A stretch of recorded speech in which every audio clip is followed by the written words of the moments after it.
it's important to cover the implementation of the Gaza ceasefire deal.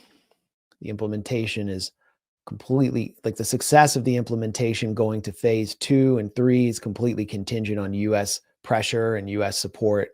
It's unclear whether that'll take place, but there's a desire on both sides for the release of Israeli prisoners of war in Gaza. When I say prisoners of war and not hostages, because these were active duty soldiers who were enforcing the siege of Gaza when they were captured on October 7th, and prisoners and hostages, like children who are being held by Israel, from Israel. So in the most dramatic release of Israeli prisoners of war from Gaza, we saw 4 female soldiers who were spotters for the Gaza division on October 7th. Their job was to just basically monitor the so-called buffer zone inside Gaza, who were captured.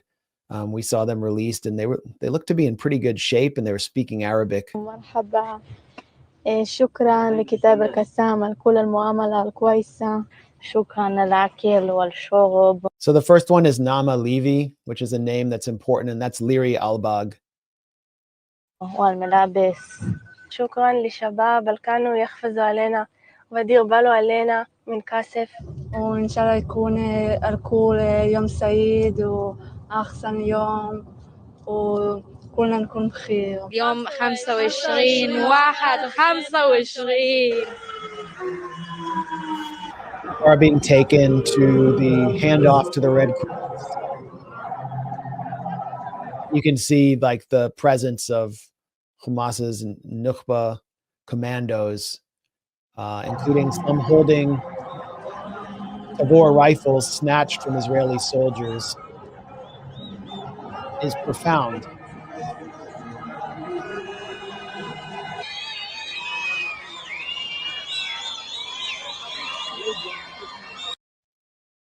And as we discussed last week, this all could have happened months and months and months ago, at least 8 months ago, if not for the obstructionism of the Biden administration and Netanyahu. And here's what the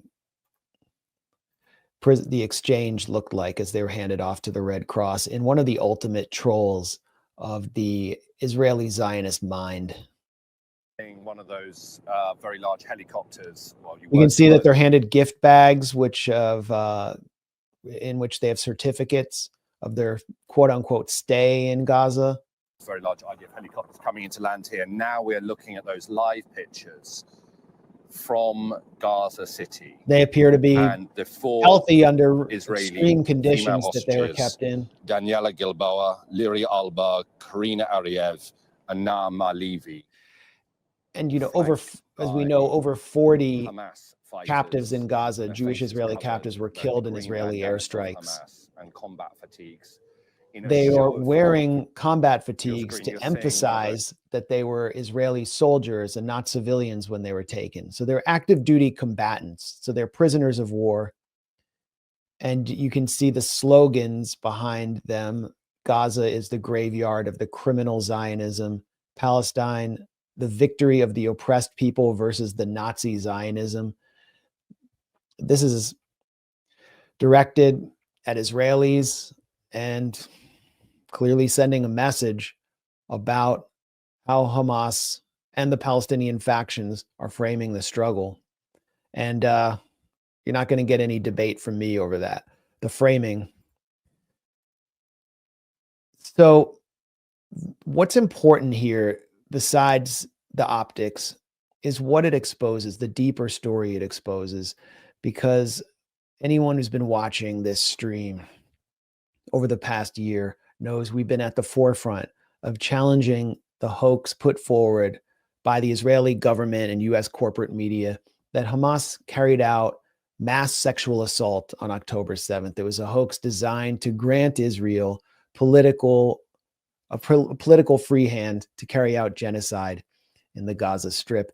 One of the exhibit A for that hoax, which has just been exposed again and again and again, to the point that the Israeli prosecutor investigating it declared 3 weeks ago that there is no evidence, no evidentiary no chain of evidence, and no testimonies to support it. Exhibit A was always an image of one of those 4 female soldiers, Naama Levy, as she was being taken captive. When they were taken captive, there was a firefight, there was blood, and some of them fell down. They were not even in their fatigues at the time because they were sleeping in their barracks. And Naama Levy had either blood or dirt on the back of her pants. And that photo was used to claim that she had actually been sexually assaulted, and that's why she had blood on the back of her pants. There was never any evidence to support that. And now it's clear that she was not being, you can see how she was treated. She's not making any claim to support that. Zay Squirrel, who's also been at the forefront of exposing this hoax, wrote a long post about how today brings to a close one of the first and main pillars of the genocidal atrocity propaganda mass rape hoax. Naama Levy, an Israeli Zionist occupation soldier who patrolled the Gaza concentration camp, set to be released. She was the main symbol of the hoax, the bloody pants being the supposed evidence before being exposed as a lie. It was all fabricated, a deranged rape fantasy from the minds of a genocidal Zionist actual mass rapist, referring to the documented on video sexual assault of Palestinian male detainees by Israeli soldiers. And the Israeli government has just dropped that whole investigation into those 5 soldiers who even confessed to doing it and bragged about it. And now today comes the final nail in the coffin of this hoax. If Naama Levy had been assaulted, as all these deranged genocidal maniacs are still claiming right now, why did Hamas not kill her? Why didn't they just kill her and say she died in an Israeli bombing, like the very same genocidal Zionists claim they constantly do anyway? Why did they put her among the first to be released in the first phase of the ceasefire rather than putting it off to the end? Why would Hamas, who are quote unquote worse than Nazis and will do anything they can do to hide their evil, barbaric crimes, release the very person the Zionists have made their main symbol for the hoax? It's over. And here's some of the photos they used to advance the hoax. You can see professional Israeli hoaxer Aviva Klumpass saying one of the most horrifying videos from October 7th. And it's showing Naama Levy being taken into Gaza. And so how are Zionist propagandists attempting to paper over the fact that these 4 female soldiers were returned in good condition, including one who was overweight, who remained overweight, despite Gaza being under siege with people starving in the north of Gaza? This is the Jerusalem Post. Despite nearly starving the hostages, Hamas used special techniques to make them look healthier and more energetic. The headline is Hamas altered hostages' appearances before release. This is from actually sourcing a report by Israel's Channel 12, which is a Hebrew network.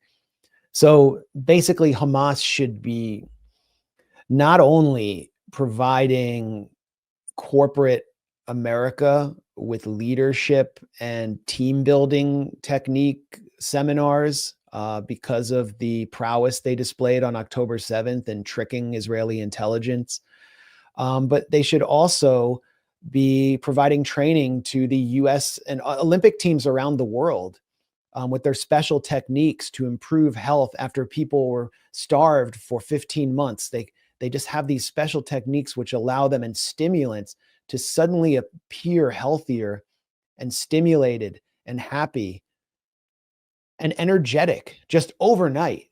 I don't know what they have there in Gaza, but Hamas has it. And they certainly put it on display when releasing not only these hostages, but all our prisoners of war, but all previous ones in the first round in December 2023, when they appeared happy and as they were placed in Red Cross vans and relatively healthy, given the conditions, the rough conditions in Gaza.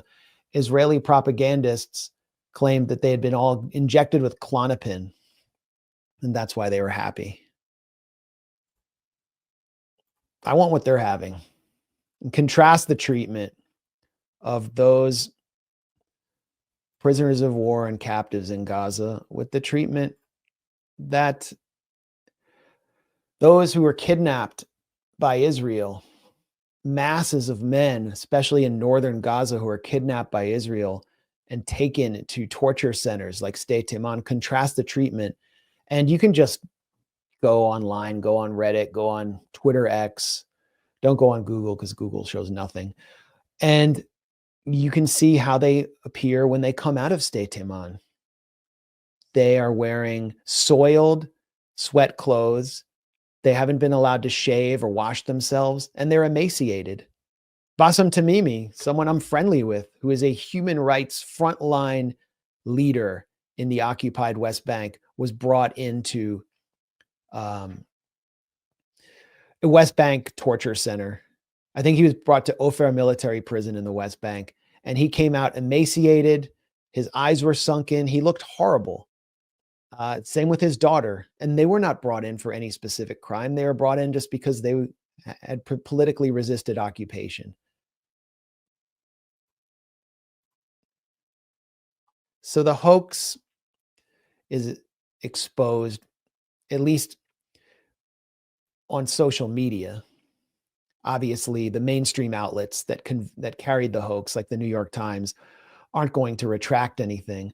And you know what else they're not doing is they're not showing images of Palestinian female prisoners who are coming out of Israeli dungeons. October 7th was launched to free them. It was launched on behalf of their families. And here's,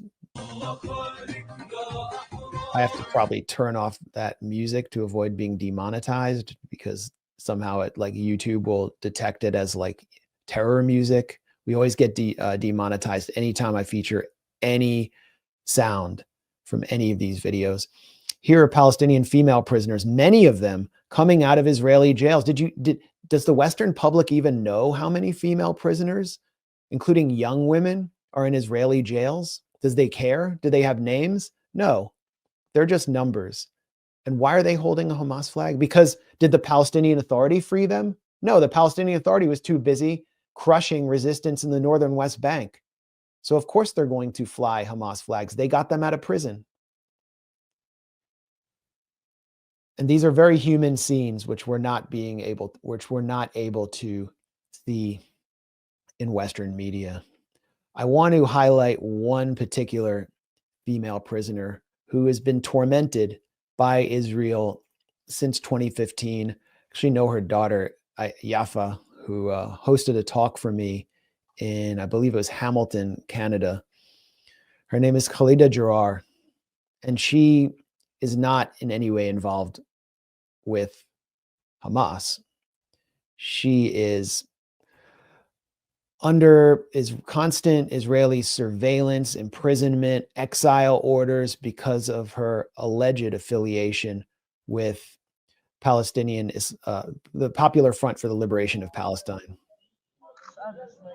Here she is coming out of prison. She has gray hair. She's emaciated.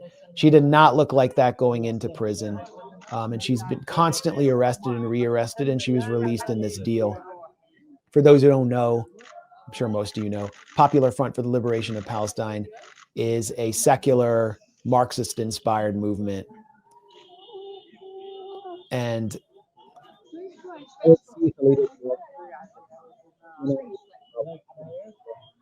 when I was in tent, she was heading a group called Adamir, which is an NGO that does support for Palestinian prisoners, which was considered declared a terrorist organization by Israel. And they ordered her to go to Jericho, which is in the far hinterlands of the West Bank, and to never come back. They thought that would politically neutralize her, but she refused, and she set up a protest tent in the middle of Ramallah in the hot sun every day and slept there. And they eventually just started jailing her. She was not allowed out of prison to attend the funeral of her daughter. She was not granted any humanitarian release, so she only came out as the result of October 7th and this prisoner deal. And again, her story isn't being told by US media. She's not being allowed to say her piece in Western media. We only hear about the Israeli prisoners of war who are coming out.